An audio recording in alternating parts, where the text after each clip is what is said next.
मदेजी ऐं भरपासे वारनि इलाइक़नि में सारियालो फ़सुलु तयारु थियण बैदि मदेजीअ जे वापारियुनि पारां हिक हटी हुजण करे हथरादू मुल्ह केराए भुॻड़नि मुठ ते सारियूं ख़रीद करे आबादगारनि खे ॿिन्ही हथनि सां लुटण, वॾो गोश्त विकिरो कंदड़ वापारियुनि पारां हर महीने 1 किले गोश्त ते 100 रुपयो वधाइण वारे अमल तोड़े सब्ज़ी ऐं रोज़मर्रा इस्तेमालु थींदड़ खाधे पीते जे शयुनि जा हथरादू अघ वधाए शहरियुनि तोड़े पसगिरदाईअ जे माण्हुनि खे ॿीणे अघ ते विकिरो कंदड़ दुकानदारनि ऐं पेट्रोल पंपनि जो पैमानो चेक करण समेत पेट्रोल जे क़ीमतुनि में घटिताईअ बैदि कुझु पेट्रोल पंपनि पारां पेट्रोल जो विकिरो बंदि करण वारे अमल खे चेक करण बजाए असिस्टेंट कमिश्नर गड़ियासीन ज़ुल्फ़कार चाचड़ काल्ह ओचितो मदेजी इस्पताल जो दौरो कयो, जंहिं दौरान हिन मस्ट्रोल ऐं ॿियो रिकॉर्ड चेक कयो।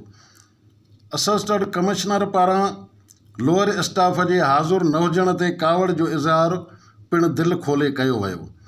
इस्पताल जे MS डॉक्टर अब्दुल्ला चन्नू ऐं स्टोर कीपर चनार गुलशाह खेसि इस्पताल बाबति ब्रीफिंग ॾिनी।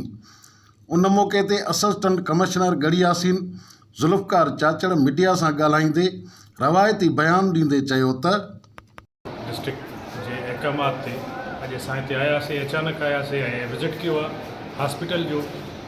जेको सभु खां पहिरियों हॉस्पिटल जी जेकी पोजीशन आहे, जेकी बिल्डिंग जो स्टेटस आहे, उहा हिन वक़्तु ज़बून हालत में आहे, जेके असां अॼु डिटेल विज़िट कयो आहे। तक़रीबन 2 कलाक असां पूरी हॉस्पिटल क्वार्टर्स जंहिंमें ही क्वार्टर मुकमल ज़बून हालत में आहिनि। डॉक्टरनि जी ॾाढी खोट आहे ऐं डॉक्टर्स मतिलबु पोस्टेड न आहिनि। असां इन बारे में महिरबानी डिप्टी कमिश्नर साहब खे ऐं कमिश्नर साहब खे लिखंदासीं ऐं फर्दर असां जी इहा कोशिशि हूंदी त मदेजी जे अवाम खे रिलीफ मिले। ऐं हिते मेन हॉस्पिटल आहे, तमामु वॾी पसगिरदाई आहे मदेजी खे, त जीअं मदेजी जे अवाम खे सहूलियतूं मिली सघनि। जेको असां विज़िट कयो आहे उनमें असां स्टाफ खे बि चेक कयो आहे।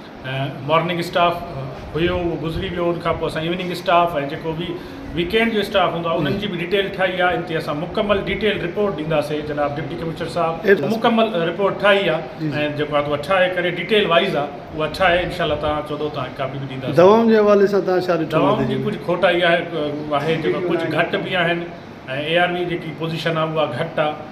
ASV बि तमामु घटि पोजीशन आहे। डॉक्टरनि जी शॉर्टेज जो छा थींदो? डॉक्टर जी पोस्ट हिते जेकी हॉस्पिटल आहे उन हिसाब सां एतिरा डॉक्टर पोस्टेड ई न आहिनि।